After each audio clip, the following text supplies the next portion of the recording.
Making cookies is pretty simple, but it's even easier when you start off with one base recipe and then change it up a little bit to make a variety of different cookies. Welcome to the Salted Pepper, where we cook for real life using real food and we keep it real simple. And today we're gonna make one simple cookie recipe.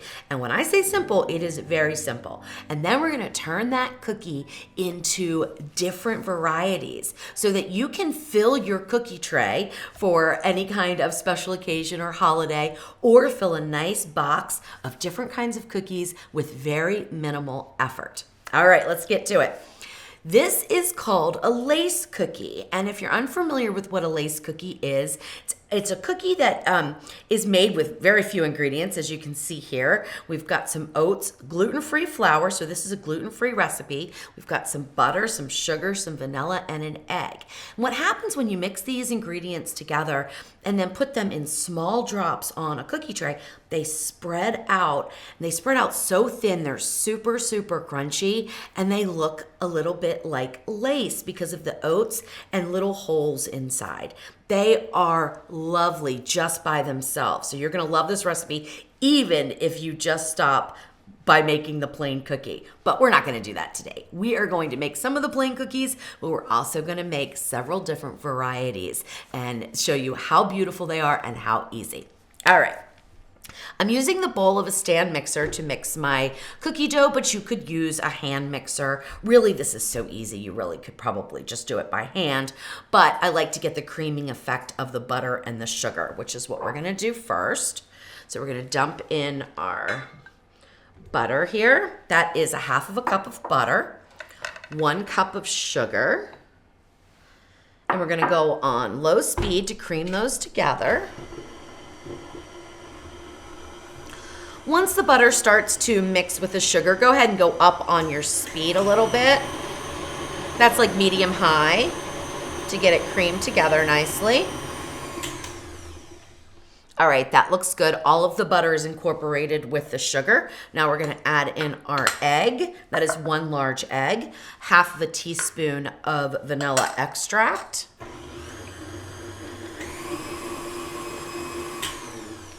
Perfect. Now dump in 1 cup of old-fashioned oats. Let me go ahead and open this up.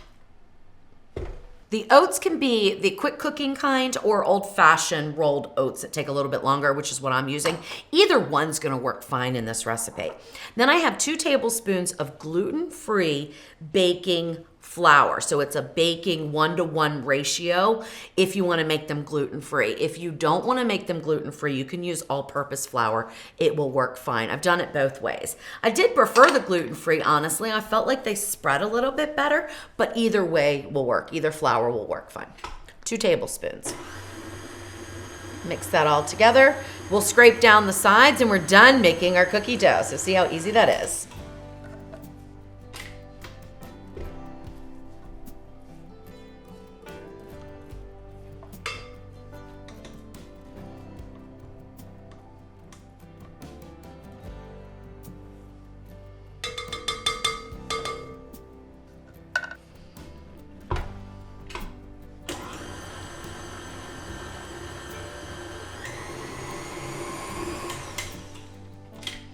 All right, all done.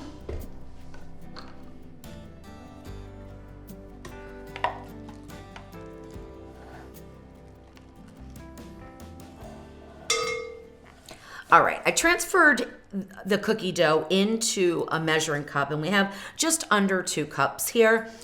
The reason why I did this is because I'm going to be making 5 different varieties of cookies, and one of them we add a little bit of almond extract to this. So what I'm going to do is get started baking the cookies for all the other varieties, and then when I get down to just under a half of a cup here, I will put the almond extract in for the final type of cookies, which is going to be an almond joy type of cookie, and they're just amazing. So I'm so excited about this recipe.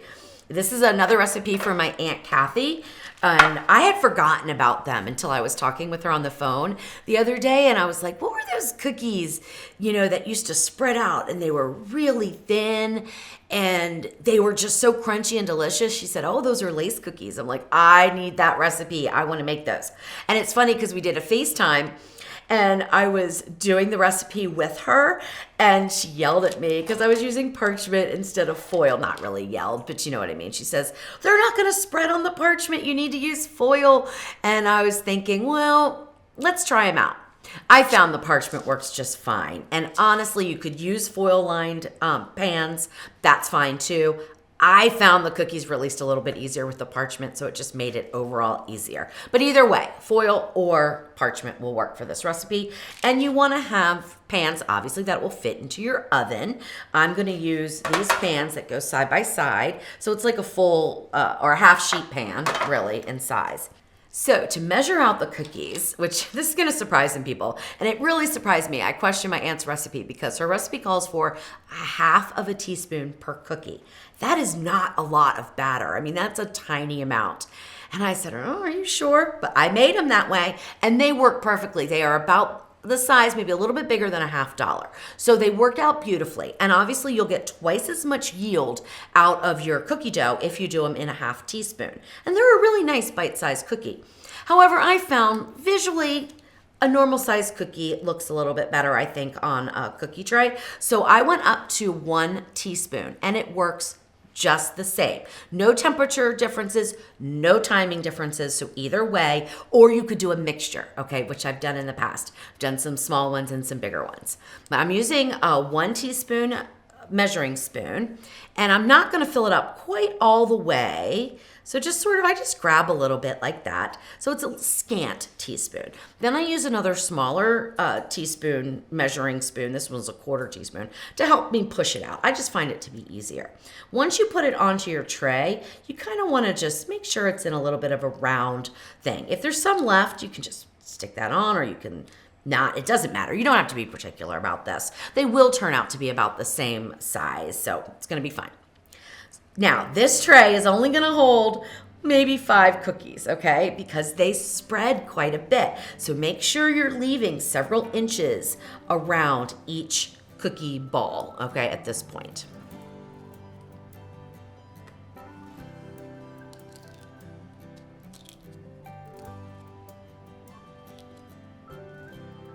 And then I put one right in the middle, just like that. So I have 5 cookies on this tray. Obviously, if your tray is bigger, you can fit more cookies, but don't put them too close together or they're gonna run together when they start to bake. And then I'm just gonna repeat this for the remaining trays. All right, so I'm gonna get these into an oven. It's preheated to 325 degrees and they will bake for about 8 minutes. Now, every oven is a little bit different. Plus, your pans might be a little bit different. So when you put in your first batch of cookies, definitely stay close to them and check on them periodically. What we're looking for is a nice spread and golden brown edges, okay? But you don't want them to get too dark because then they look a little burnt. And of course, if you cook too long, they are gonna be burnt, okay? I'm gonna use 2 racks in my oven. One's medium, set right in the middle, and one is below that. So 4 minutes into cooking, I'm gonna rotate those so that they have more even heat distribution from the top. You can go on a higher rack, so like if you have 3 racks in your oven, you could do 3 layers. But again, you're gonna want to be rotating them so that all the direct heat coming from the top of the oven isn't on the top rack cookie trays the entire time, okay? All right, so the lower racks were done at 10 minutes, which I've done this recipe several times, and usually it only takes 8 minutes. So maybe my oven wasn't preheated as long. Maybe my ingredients are a little bit cooler. It's a little bit colder in here today than it has been. So these little variables happen. So that's why you'll see recipes that say 8 to 10 minutes, 10 to 12 minutes, use your judgment. But this is what you want them to look like. Once they are out of the oven, put your trays onto a cooling rack and then let them cool on the tray for about 3 minutes before you take a spatula to get them off onto the cooling rack. To get these off of the parchment paper, you want to make sure you have some sort of a utensil that has kind of a sharp edge at the bottom so that you don't accidentally pull them apart. They're still pretty delicate even though they've cooled on the cooling rack for a few minutes. And if you go to remove them from the cookie tray and they start to split apart, that means they have not cooled enough on the tray itself. So make sure you allow enough time for them to cool, or they'll just sort of fall apart, because they are very delicate and they are very delicious. And they're beautiful. Reusing the same parchment paper, you just repeat the process until all of your cookie batter is used up, or like I'm gonna do, save that just little scant half a cup for our almond version.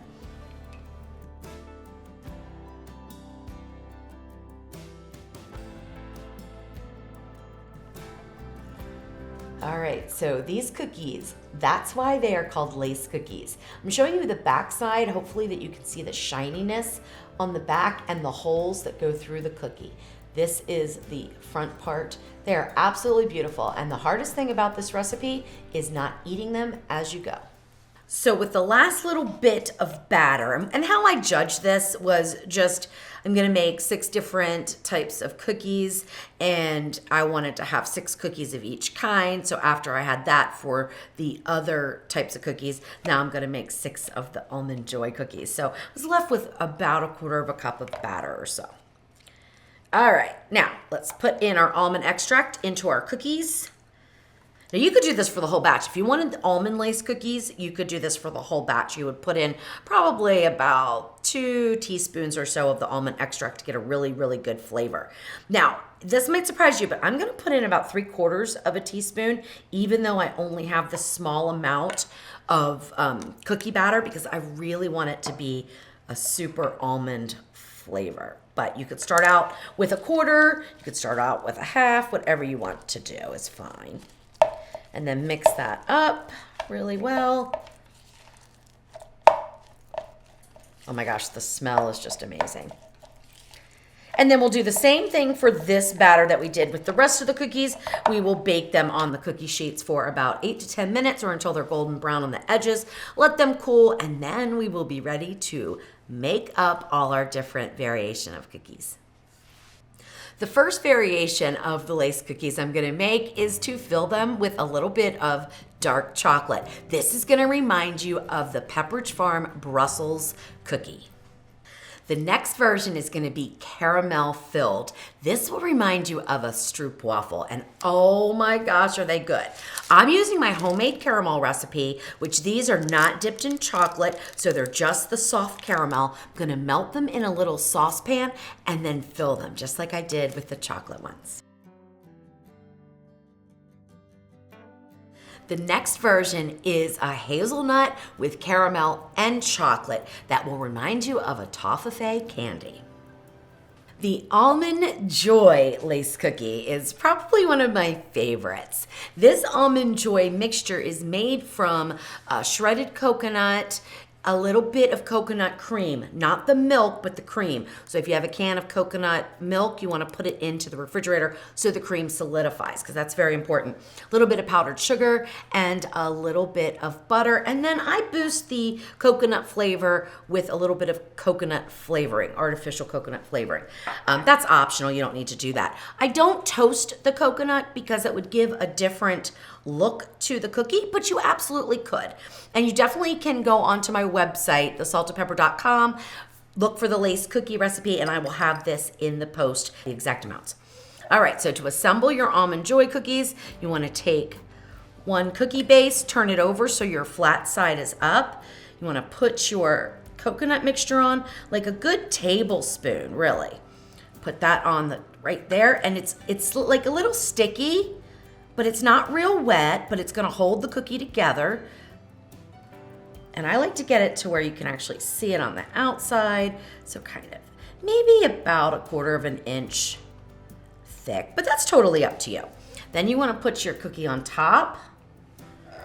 So these are really easy. I mean, like, all these variations are so easy to do. Then take your chocolate that's melted and pour it right on top, just in a nice little circle like that, letting some of the cookies show through. And then I take some slivered almonds, just a few, and just stick them on top. Remember, the cookies have the almond flavor in them. I did not toast these, although you could, because toasted nuts are really delicious, but I did not toast them because I like the brighter color on top of the darker chocolate, so I left them alone. I'm making up the chocolate for the peppermint candy cookies. What I just added to about, I would say, a cup of the melting wafers, the white melting wafers. I just added about 3/4 to 1 teaspoon of peppermint oil. Not extract though, okay? And nothing that's water-based. You need an oil for this. And this is a food grade peppermint oil. And it's amazing. And it works beautifully for this peppermint candy, cane, cookie, whatever you want to call it. All right, so take your cookie, put about, I don't know, I'd say about a teaspoon or so, maybe that's a little bit more, right on the inside. Cover it up. And now, let it sit for just a minute like that, okay? That's our filling. Then we're going to get it into the white chocolate to rim around the outside and then into the candy canes for that beautiful decoration. 42 total cookies, 6 different varieties, 1 cookie recipe. That is my idea of streamlining the cookie tray. All right, now, which one to taste? Oh my gosh. Well, we're gonna go with the plain one just because I wanna show you and let you hear, hopefully. I don't know if it picked it up, but they are crunchy. They are really crunchy. They are so delicate. Oh. Oh my gosh. They are so good. I love them. Now, I love all the varieties, but my favorite are the Brussels, or the imitation Brussels, because they're not truly Pepperidge Farm, but you get that center of the chocolate. Oh my gosh. Oh, they are just wonderful. And then the caramel ones, when you open them up, they're gonna be chewy, okay? So they're not gonna be real crisp. But if you're a caramel lover, oh, they're so good. And this isn't all you could do.